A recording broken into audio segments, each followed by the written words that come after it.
Ribuan pria berjubah hitam, berjanggut lebat, dan memakai topi bulat memenuhi jalan-jalan Israel. Bukan untuk berdoa, tapi untuk berperang melawan pemerintah mereka sendiri. Mereka adalah Yahudi Haredi, komunitas Yahudi paling religius di Israel. Selama puluhan tahun, mereka hidup terpisah dari masyarakat Israel yang sekuler, fokus hanya pada ibadah dan mempelajari kitab suci. Tapi kini mereka turun ke jalan dengan amarah yang membara. Mereka memblokir jalan raya, membakar simbol-simbol wajib militer, dan bentrok secara fisik dengan polisi dan pasukan IDF. Suara teriakan Na'aritz velo nishtamea, yang artinya kami akan mati dan tidak akan mendaftar, menggema di tengah demonstrasi, diiringi pekikan Nazi yang ditujukan kepada petugas keamanan. Insiden kekerasan terjadi di beberapa titik, terutama di persimpangan Bar Ilan, Yerusalem, dan di Rute 4, sebuah kota yang menjadi pusat komunitas Yahudi Haredi.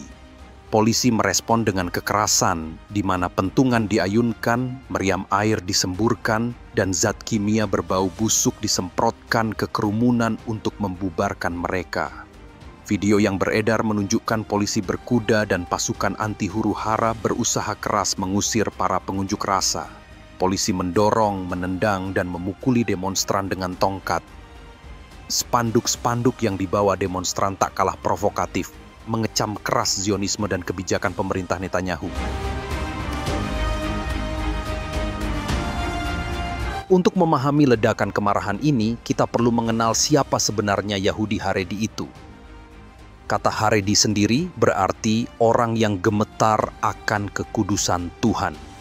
Kehidupan mereka berpusat sepenuhnya pada agama. Mereka memakai pakaian tradisional khas abad ke-18 ala Eropa Timur, menghindari TV dan internet, dan pria dewasa menghabiskan hampir seluruh hidupnya untuk belajar di yeshiva. Apa itu yeshiva? Yeshiva adalah sekolah agama Yahudi tingkat tinggi, mirip seperti pesantren. Di sini, para pemuda belajar kitab Torah dan tafsirnya, Talmud, siang dan malam. Bagi pria Haredi, belajar di yeshiva bukan sekedar sekolah. Ini adalah ibadah tertinggi, tugas suci yang mereka yakini lebih penting dari segalanya, bahkan lebih penting dari membela negara dengan memanggul senjata. Mereka percaya, doa dan pemahaman mendalam terhadap kitab sucilah yang sesungguhnya melindungi bangsa Israel, bukan tank atau pesawat tempur. Sejak Israel berdiri tahun 1948, ada kesepakatan tak tertulis bahwa pemuda Haredi yang belajar penuh waktu di yeshiva dibebaskan dari wajib militer. Awalnya, pengecualian ini hanya untuk segelintir orang, tetapi populasi Haredi berkembang pesat hingga kini mencapai sekitar 13% dari total penduduk Israel, bahkan terus bertambah. Di sisi lain, pemuda Israel yang sekuler diwajibkan masuk tentara IDF selama 2 hingga 3 tahun. Mereka mempertaruhkan nyawa, kehilangan waktu kuliah atau kerja, lantaran berperang demi membela negara. Lama-kelamaan muncul rasa marah dan kesal. Kenapa kami yang berkorban, sementara kaum Haredi dapat beasiswa dari negara untuk belajar agama, padahal mereka tidak memikul beban perang seperti kami? Ketegangan yang terpendam puluhan tahun itu akhirnya meledak pada bulan Agustus 2025. Pemicu ketegangan ini ada 2. Pemicu pertama adalah ditangkapnya 2 siswa yeshiva lantaran menolak panggilan wajib militer dan enggan untuk bergabung dengan tentara IDF. Pemicu yang kedua adalah putusan Mahkamah Agung. Sejak Juni 2024, Pengadilan Tertinggi Israel membuat sebuah keputusan yang kontroversial, yaitu pengecualian wajib militer bagi siswa yeshiva adalah tidak adil dan harus dihentikan. Pengadilan juga memerintahkan untuk mengurangi dana yang diberikan kepada lembaga yeshiva. Bagi para pemuda Haredi yang banyak bergantung pada bantuan negara, ini adalah pengkhianatan besar. Masuk tentara sama saja dengan mengkhianati Tuhan dan menghancurkan jati diri mereka. Sebagai simbol penolakan, beberapa bahkan dengan berani membakar surat panggilan wajib militer di depan umum. Yang lebih mengejutkan, beberapa demonstran menyebut polisi Israel sebagai Nazi. Sebagian besar spanduk berisi kecaman terhadap Zionisme, ideologi yang menjadi dasar berdirinya negara Israel. Banyak kalangan Haredi meyakini bahwa hanya Tuhan yang berhak mendirikan negara Yahudi di tanah yang dijanjikan dan bukan manusia. Ada pula spanduk yang menuntut pembebasan tawanan yang ditahan Hamas di Gaza, dipajang berdampingan dengan foto siswa yeshiva yang ditangkap polisi. Bagi mereka, dua penahanan ini sama-sama bentuk penindasan terhadap orang Yahudi. Seorang demonstran Haredi bernama Simon menegaskan inti perlawanan mereka dengan jelas dan penuh gairah. Dia tak segan menyebut pemerintah Israel yang sekuler sebagai orang kafir. Yeshiva di Israel berkembang pesat, dan orang-orang kafir tidak menyukainya. Mereka yang ingin mendistorsi Yudaisme. Sebagaimana ada reformis dan konservatif, ada juga Zionis. Sayangnya mereka disebut Zionis. Mereka menyebut diri mereka seperti itu. Dan wajib militer itu hanya untuk mencabut Taurat. Ada peringatan di sini untuk kelangsungan iman, Taurat, Yudaisme, umat Israel. Kami berjuang untuk rumah. Kami berjuang untuk Yudaisme, karena ini adalah hidup kami. Mereka ingin mencabut yeshiva untuk mengirim para pemuda ke tentara yang berada di bawah kekuasaan mereka, di bawah komando mereka, untuk merusak kami. Itulah alasan mereka. Mereka tidak membutuhkan kami di tentara, sudah diketahui. Mereka tidak membutuhkan kami. Mereka menginginkan kami di tentara hanya agar kami menjadi sekuler, untuk menghancurkan kelangsungan umat Israel. Akan ada perang atas masalah ini, dan kami bahkan siap menghadapinya untuk menumpahkan darah kami. Sampai titik darah penghabisan, kami akan melawan ini. Gelombang protes di jalanan ini segera menjalar ke pemerintahan Benjamin Netanyahu. Dua partai besar pendukung Haredi, yaitu Partai Shas, wakil Yahudi religius keturunan Timur Tengah atau Afrika, dan Partai United Torah Judaism, wakil Yahudi religius keturunan Eropa, berdiri tegap di barisan depan sebagai pendukung aksi protes. Kemarahan mereka memuncak karena Netanyahu dianggap gagal menepati janji untuk mengembalikan pengecualian wajib militer bagi siswa yeshiva. Pada bulan Juli tahun 2025, dua partai itu memilih keluar dari koalisi pemerintahan, memboikot sidang-sidang parlemen, dan mengancam, batalkan wajib militer untuk siswa yeshiva, atau kami akan melengsarkan pemerintahan Netanyahu. Kepergian mereka membuat koalisi yang sebelumnya kuat kini hanya bertahan di 61 kursi dari total 120 kursi di parlemen. Jika satu atau dua orang anggotanya berubah pikiran, sakit, atau sekedar tidak hadir, maka pemerintahannya bisa ambruk dalam sekejap. Tekanan untuk merekrut tentara memang kian mencekik. Perang di Gaza yang menyala sejak perlawanan Hamas pada Oktober tahun 2023 hingga kini telah berlarut-larut bagai mimpi buruk yang tak berkesudahan. Konflik ini telah menyedot banyak sekali sumber daya, merenggut banyak nyawa dan melukai jiwa prajurit Israel. Media-media terkemuka melaporkan angka yang menyesakkan dada, di mana puluhan ribu tentara Israel telah gugur, menderita luka fisik yang amat parah, atau mengalami trauma psikologis yang sangat berat. Dan di tengah krisis ini, komunitas Haredi menutup telinga rapat-rapat dan tak mau tahu. Dari sekitar 10.000 surat panggilan wajib militer yang dikirim ke pria Haredi sepanjang tahun lalu, hanya 2% yang bersedia datang mendaftar untuk ikut berperang. Angka ini menjadi bukti nyata bahwa penolakan mereka terhadap kebijakan wajib militer bersifat total.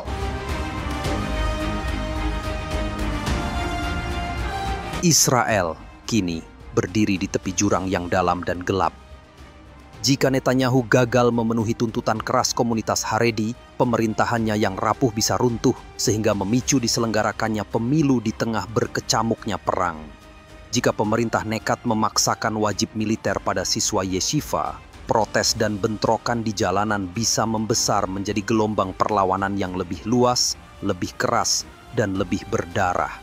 Dan jika tekanan Mahkamah Agung dan amarah publik memaksa pemerintah tetap memberlakukan wajib militer, komunitas Haredi bisa melakukan pembangkangan sipil massal secara terorganisir. Pertarungan dahsyat kini berkobar bukan di perbatasan melawan musuh luar, tapi di jalan-jalan kotanya sendiri. Perang saudara tanpa tembakan peluru, namun penuh dengan darah yang tertumpah, air mata yang bercucuran, dan teriakan lantang, "Kami akan mati dan tidak akan mendaftar."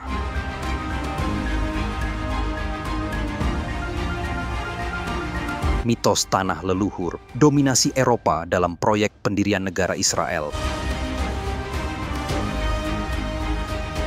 Di balik narasi tanah leluhur yang menjadi dasar pendirian Israel, terungkap fakta sejarah yang sering dilupakan, bahwa hampir seluruh pendiri negara dan pemimpin Israel adalah imigran generasi pertama dari Eropa Timur, bukan keturunan Yahudi yang telah berabad-abad menghuni Palestina. Theodor Herzl, sang arsitek intelektual Zionisme, adalah contoh nyata. Lahir di Austria-Hongaria dengan nama Benjamin Z.F. Herzl, visinya tentang negara Yahudi justru digagas dari lingkungan diaspora Eropa yang nyaman. Dia tidak pernah menginjakan kaki di Palestina seumur hidupnya, namun ideologinya menjadi landasan gerakan kolonisasi yang masif. David Ben-Gurion, Perdana Menteri pertama yang namanya kini diabadikan di Bandara Internasional Tel Aviv, terlahir sebagai David Grün-Diplonsk dari Polandia. Dia tiba di Palestina pada tahun 1906 sebagai bagian dari gelombang imigran Yahudi Eropa yang didorong oleh gerakan Zionis. Chaim Weizmann, Presiden pertama Israel, menghirup udara pertama kalinya di Motal, Kekaisaran Rusia yang sekarang Belarus. Sementara Golda Meir, satu-satunya perempuan yang pernah memegang jabatan Perdana Menteri Israel, menghabiskan masa kecilnya di Kiev, Ukraina dengan nama Golda Mabovich sebelum keluarganya melarikan diri ke Amerika Serikat akibat pogrom anti-Yahudi. Dia kemudian pindah ke Palestina pada tahun 1921. Bahkan Menachem Begin, Perdana Menteri yang memenangkan Perang 6 Hari, memulai hidupnya sebagai Mieczysław Biegun di Brest-Litovsk, Belarus, sebelum menjadi komandan kelompok paramiliter Irgun yang bertanggung jawab atas pembantaian di Deir Yassin. Benjamin Netanyahu, Perdana Menteri Israel, kerap dipromosikan sebagai Sabra atau kelahiran lokal, namun akar keluarganya mengungkap cerita yang berbeda. Ayahnya, Benzion Netanyahu, lahir sebagai Benzion Milejkowski di Warsawa, Polandia, dan baru tiba di Palestina pada tahun 1920. Perubahan nama keluarga dari Milejkowski menjadi Netanyahu, yang secara harfiah berarti pemberian Tuhan, merupakan strategi umum untuk menghapus identitas Eropa dan mengkonstruksi citra kesesuaian dengan narasi Alkitabiah. Isaac Herzog, Presiden Israel saat ini, melanjutkan tradisi keturunan diaspora Eropa ini. Kakeknya adalah Rabbi Isaac Halevi Herzog, kepala Rabbi Irlandia, menegaskan keterkaitan erat antara elit politik Israel dengan komunitas Yahudi Eropa Barat. Dalam kabinet Netanyahu saat ini, pola dominasi keturunan Eropa tetap mencolok. Yoav Galan, Menteri Pertahanan, lahir di Israel, tetapi merupakan anak dari pasangan korban Holocaust asal Polandia. Ibunya termasuk pengungsi Yahudi Eropa yang ditolak masuk Palestina oleh Inggris dalam insiden kapal SS Exodus yang terkenal itu. Bezalel Smotrich, Menteri Keuangan yang vokal mendukung ekspansi permukiman, menyandang nama belakang yang berasal dari kota Smotrich di Ukraina, mengisyaratkan asal-usul keluarganya di sana. Meskipun ada beberapa pengecualian seperti Itamar Ben-Gvir yang merupakan keturunan Irak Kurdistan, serta Eli Cohen yang merupakan keturunan Maroko, mereka tetap berada dalam struktur kekuasaan yang didominasi oleh keturunan Askenazi. Fenomena penggantian nama menjadi kunci dalam memahami identitas elit Israel. Proses Hebraisasi nama, seperti Grün menjadi Ben-Gurion atau Milejkowski menjadi Netanyahu, bukan sekedar perubahan administratif. Ini adalah alat politik untuk menciptakan diskontinuitas simbolis dengan masa lalu diaspora dan membangun mitos kesinambungan langsung dengan Yahudi kuno Palestina. Praktik ini mencapai puncaknya pada tahun 50-an di bawah Perdana Menteri David Ben-Gurion yang secara aktif mendorong para pejabat dan tentara untuk mengadopsi nama Ibrani asli. Ironisnya, nama Ibrani otentik yang mereka pilih seringkali baru diciptakan belakangan ini tidak memiliki akar sejarah yang dalam di wilayah tersebut.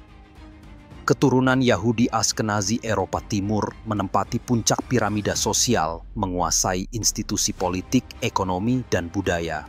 Mereka umumnya memiliki kulit lebih terang dan membawa budaya Eropa yang kemudian dilembagakan sebagai budaya nasional. Di bawah mereka, Yahudi Mizrahi dari dunia Arab dan Sephardik keturunan Spanyol atau Portugis menghadapi diskriminasi sistemik sejak awal negara Israel berdiri. Ribuan anak Mizrahi secara paksa diambil dari orang tua mereka pada tahun 1950-an untuk diasimilasi ke keluarga Askenazi. Ketimpangan ini bertahan hingga kini. Kota-kota pinggiran yang dihuni mayoritas Mizrahi seperti Sderot menerima anggaran keamanan yang lebih rendah meski lebih sering menjadi sasaran roket. Dominasi Askenazi dalam narasi nasional juga terlihat dalam bahasa. Meskipun mayoritas pendatang awal berbicara Yiddish, yaitu Jermanik dengan campuran Slavia dan Ibrani, bahasa ini sengaja ditekan demi mempromosikan Ibrani yang seolah-olah dimurnikan sebagai bahasa nasional. Keputusan ini mengabaikan kenyataan bahwa Ladino, yaitu Yahudi Spanyol, dan dialek Arab Yahudi telah menjadi bahasa ibu komunitas Yahudi Timur Tengah selama berabad-abad. Di satu sisi, negara ini memproklamirkan diri sebagai tanah air abadi bagi seluruh orang Yahudi berdasarkan ikatan sejarah kuno. Di sisi lain, institusi utamanya dibentuk oleh dan masih didominasi oleh keturunan imigran Eropa yang hubungan historisnya dengan geografi ini sangat berbeda dengan Yahudi Mizrahi atau Sephardik yang memiliki akar lebih panjang di Timur Tengah. Ketika menelusuri asal-usul geografis para pemimpin Israel, dari Herzl di Wina, Ben-Gurion di Polandia, hingga keluarga Netanyahu di Warsawa, sejarah mengungkapkan narasi yang lebih kompleks daripada klaim sederhana tentang pulang ke Sion. Negara ini lahir dari visi diaspora Eropa, dibangun oleh tangan-tangan imigran Eropa, dan hingga hari ini masih dikendalikan terutama oleh keturunan mereka. Pengakuan terhadap realitas historis ini penting bukan untuk menyangkal hak hidup Israel, tetapi untuk memahami bahwa negara ini pada dasarnya adalah produk gerakan kolonisasi modern abad ke-20, bukan kelanjutan organik dari kerajaan Daud atau Salomo.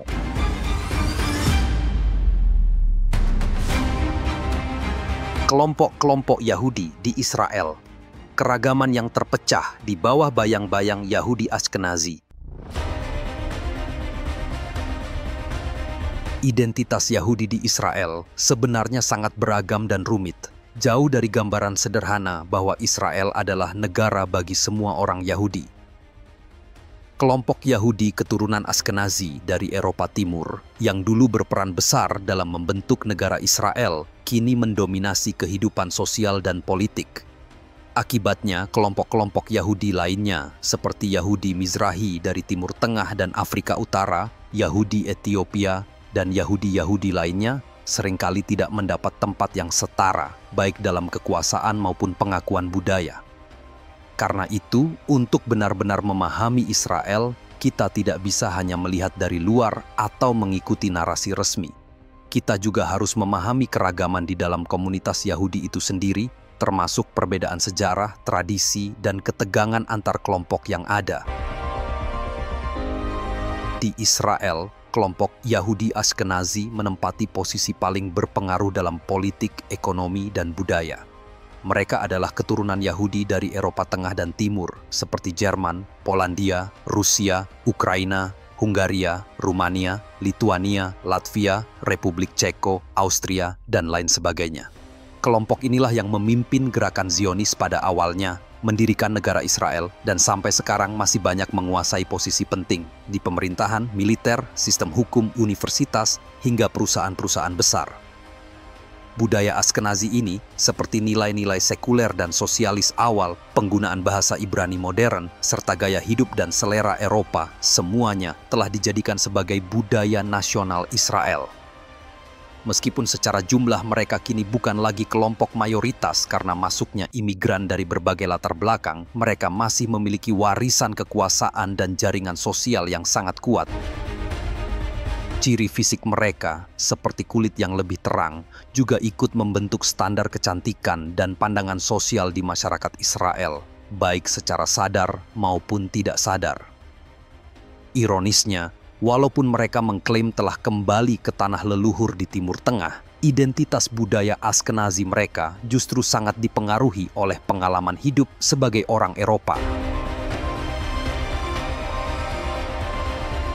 Yahudi Mizrahi, secara harfiah berarti timur, adalah kelompok Yahudi di tingkat kedua. Mereka adalah keturunan dari komunitas Yahudi yang telah berabad-abad bahkan ribuan tahun menghuni dunia Arab dan Muslim seperti Irak, Suriah, Mesir, Libya, Tunisia, Maroko, Iran, serta Turki. Gelombang besar mereka tiba di Israel pada tahun 50-an dan 60-an, seringkali diusir atau melarikan diri dari negara-negara asal mereka, menyusul berdirinya Israel dan meningkatnya sentimen anti-Yahudi. Kedatangan mereka memang membantu memenuhi kebutuhan tenaga kerja, tetapi mereka justru disambut dengan diskriminasi dan prasangka mendalam dari elit Ashkenazi yang memandang budaya timur mereka sebagai primitif dan terbelakang. Mereka ditempatkan di kota-kota pengembangan Ma'abarot, kemudian Shikunim, di pinggiran atau daerah perbatasan yang kurang berkembang, jauh dari pusat-pusat kekuasaan dan ekonomi di Tel Aviv atau Yerusalem pusat. Ribuan anak Mizrahi secara paksa diambil dari orang tua mereka untuk diasimilasi dan dibesarkan oleh keluarga Ashkenazi yang dianggap lebih beradab. Budaya Arab mereka, bahasa, musik, makanan, tradisi, sengaja ditekan untuk mempromosikan identitas Israel baru yang berorientasi Eropa. Meski mengalami dukungan sosial selama beberapa dekade, kesenjangan ekonomi dan representasi politik antara Mizrahi dan Ashkenazi masih nyata. Kota-kota dengan mayoritas Mizrahi, seperti Sderot di dekat Gaza, seringkali menerima alokasi sumber daya dan perlindungan keamanan yang lebih rendah. Kelompok lain yang memiliki sejarah panjang di wilayah ini adalah Yahudi Sephardik. Kata Sephardik merujuk pada keturunan Yahudi yang diusir dari Spanyol, Sefarad, dan Portugal pada tahun 1492.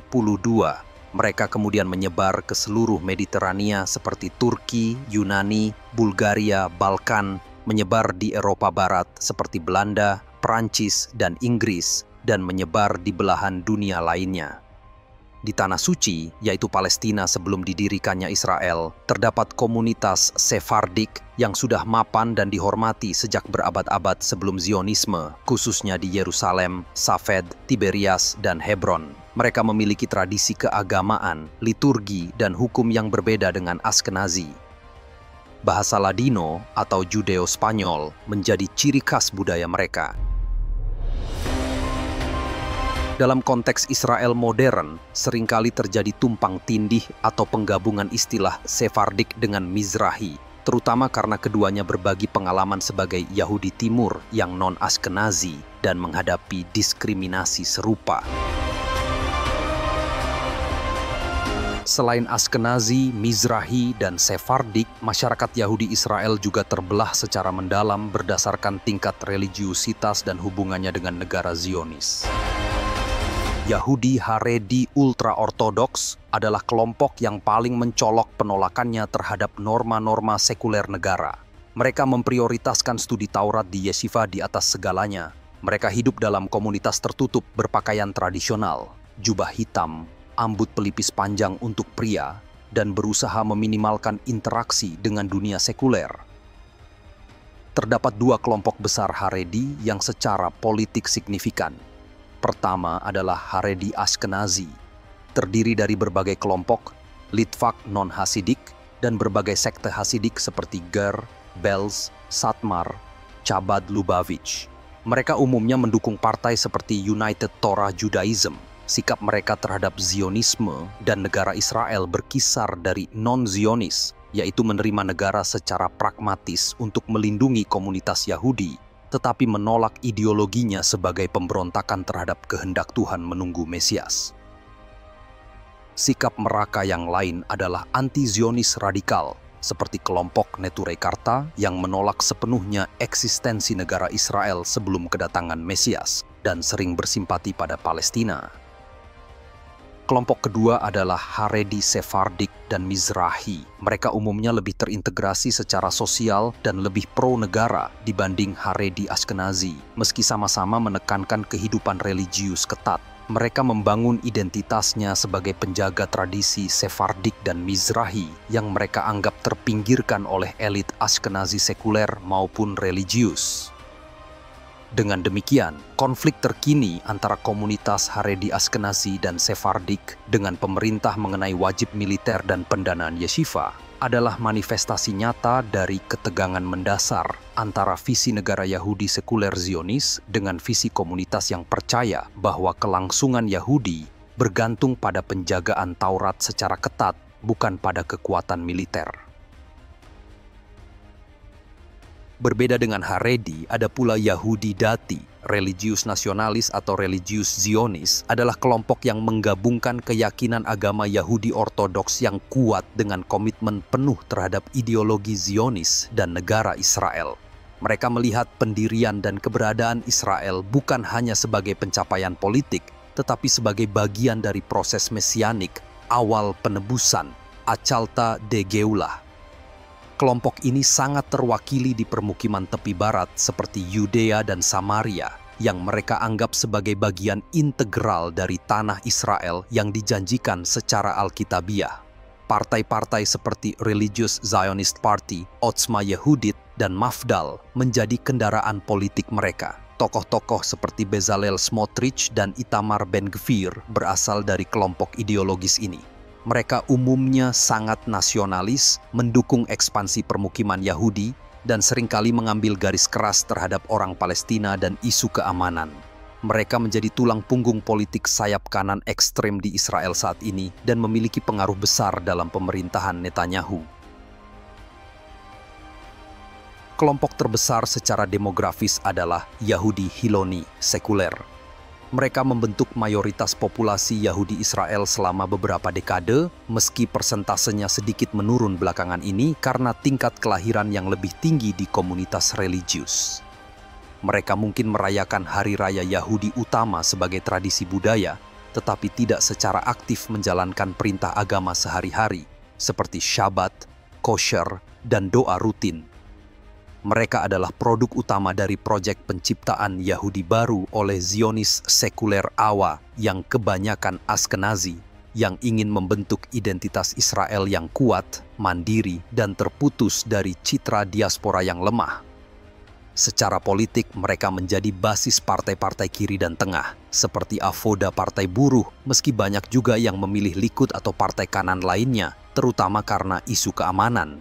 Mereka adalah kelompok yang paling vokal menuntut kesetaraan beban, Shivyon Banetel, termasuk wajib militer bagi Haredi dan pembatasan kekuasaan rabi-rabi ortodoks dalam urusan sipil seperti pernikahan dan perceraian. Untuk menjembatani kelompok sekuler dan religius nasionalis, terdapat Yahudi Masorti.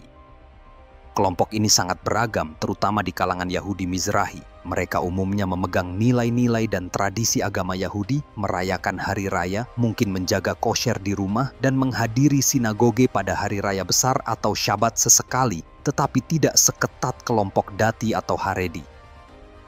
Identitas mereka lebih berbasis budaya dan etnis daripada ideologis seperti Dati atau penolakan total seperti Haredi. Mereka seringkali merasa tidak terwakili dengan baik oleh partai-partai politik arus utama yang cenderung sekuler atau religius ekstrem, meski banyak yang memilih Likud atau Shas untuk Mizrahi Masorti. Keragaman kelompok Yahudi di Israel ini tidak statis. Terdapat pergeseran, ketegangan, dan dialog yang terus-menerus. Seorang pemuda Mizrahi sekuler mungkin menemukan identitas baru dalam kelompok Dati yang nasionalis. Seorang Ashkenazi sekuler mungkin menjadi Baal Teshuva dan masuk komunitas Haredi. Pernikahan campur antar kelompok meski masih menimbulkan gesekan semakin umum. Namun, garis patahan yang dalam tetap ada antara religius dan sekuler, antara Ashkenazi dan Mizrahi atau Sephardik, antara yang menolak Zionisme dan yang menganggapnya penting, antara yang mendukung perdamaian teritorial dan yang menginginkan ekspansi permukiman. Dominasi historis keturunan Ashkenazi Eropa terus membentuk lanskap ini, seringkali dengan mengorbankan suara dan pengalaman Yahudi Timur yang berakar lebih dalam di kawasan ini.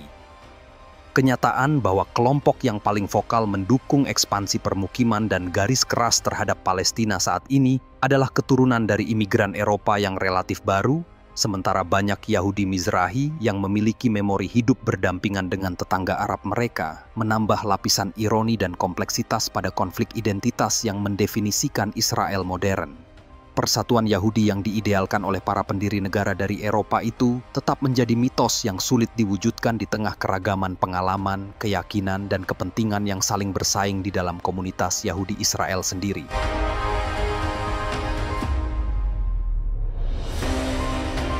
Retakan di balik tembok Zion.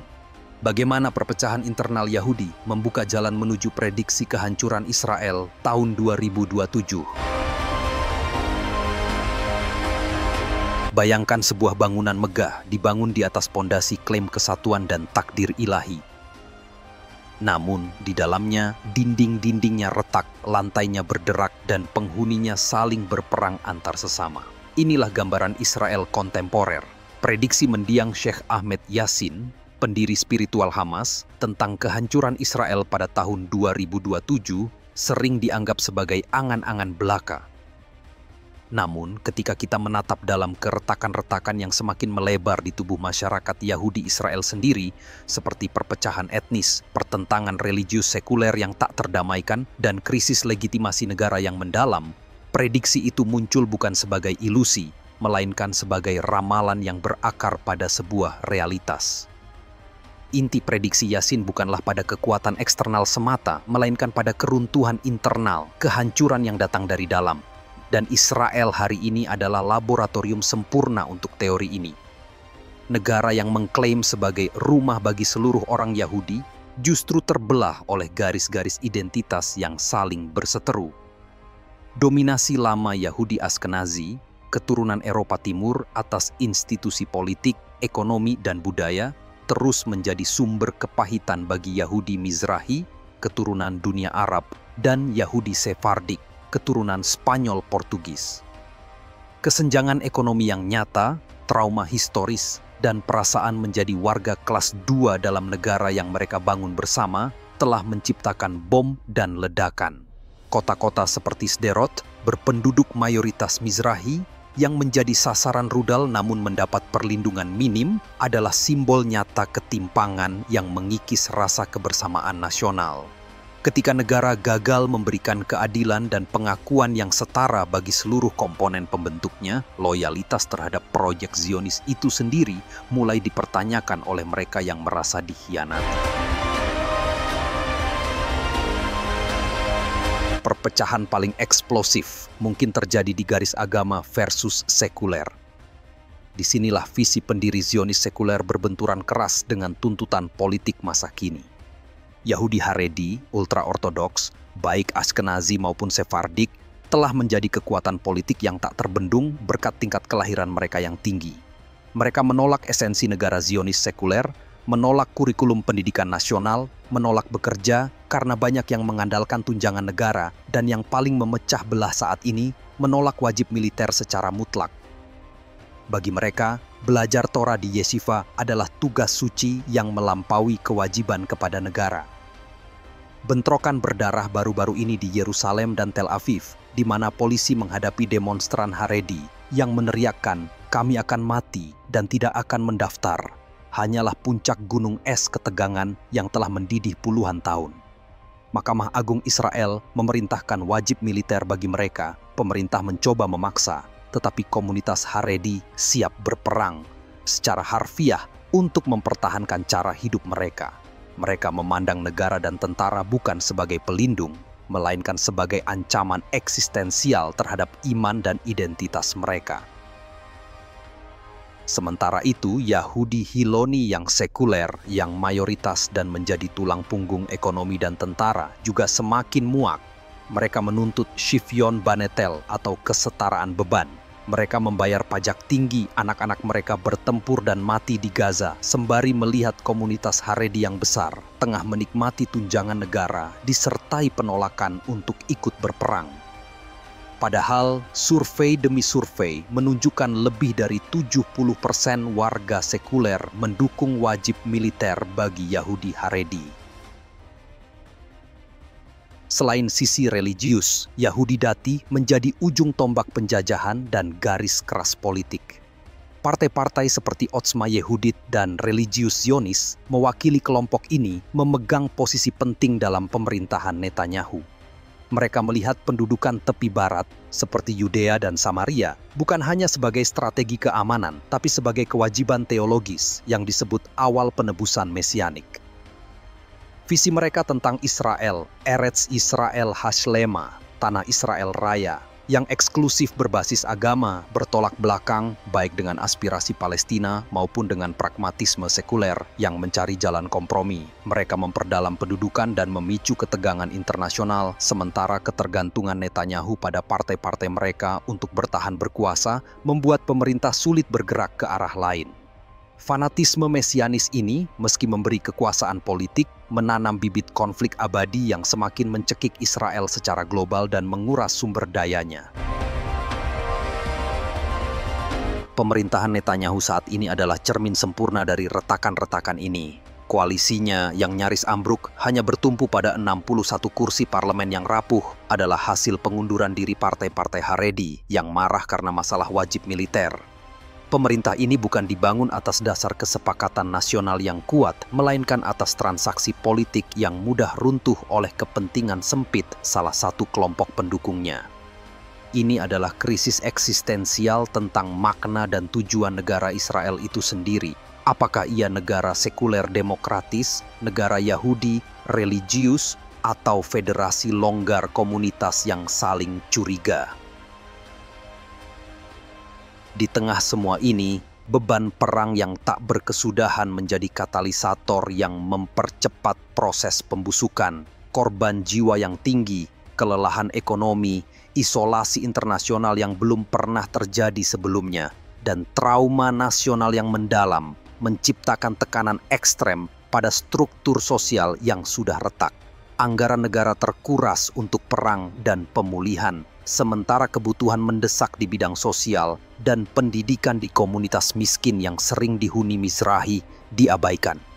Ketidakpuasan meluas, kepercayaan pada pemerintah dan militer terkikis. Sebuah kerajaan yang terpecah belah dari dalam tidak akan bertahan. Ini bukan hanya logika duniawi, tapi bergema dalam tradisi religius itu sendiri. Kitab suci Ibrani, Perjanjian Lama, berulang kali mencatat kehancuran kerajaan Israel dan Yehuda kuno, seringkali didahului oleh perpecahan internal, ketidakadilan sosial, dan penyembahan berhala, yang dalam konteks modern bisa dimaknai sebagai ideologi atau fanatisme kelompok menggantikan kesetiaan pada kebaikan bersama.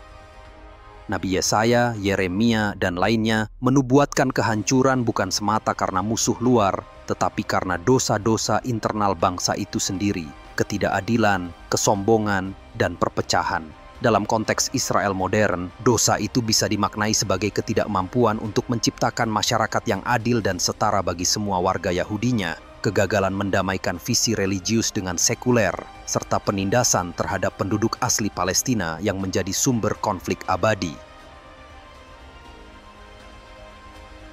Melihat peta perpecahan yang begitu kompleks dan mendalam, perseteruan etnis antara Askenazi dan Mizrahi yang tak kunjung selesai, perang budaya antara religius melawan sekuler yang kian panas, beban perang yang menghancurkan, dan pemerintahan yang rapuh, prediksi Syekh Yasin tentang tahun 2027 tidak lagi terasa absurd.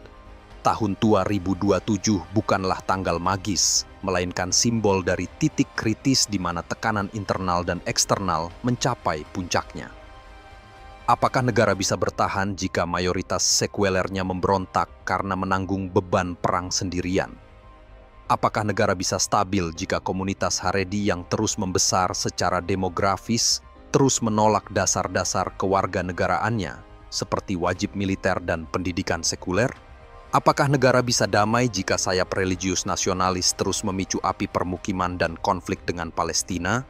Dan apakah negara bisa utuh jika komunitas yang merasa terpinggirkan secara historis seperti Mizrahi kehilangan kepercayaan pada janji Zionisme? Kehancuran yang dimaksud Yasin mungkin bukan lenyapnya Israel secara geografis dalam sekejap pada tahun 2027, melainkan proses runtuhnya sosial, politik, dan moral yang mencapai titik baliknya di sekitar waktu itu. Ini bisa berupa perang, saudara, keruntuhan pemerintahan yang memicu kekacauan berkepanjangan, disfungsi negara total, atau delegitimasi global yang begitu parah sehingga eksistensinya tak lagi berkelanjutan dalam bentuknya yang sekarang. Retakan-retakan yang menganga di jantung masyarakat Yahudi Israel bukan hanya kelemahan, itu adalah jalur air yang mengalir menuju air terjun yang diramalkan. Zionisme membangun tembok, tetapi retakan dari dalamlah yang meruntuhkannya.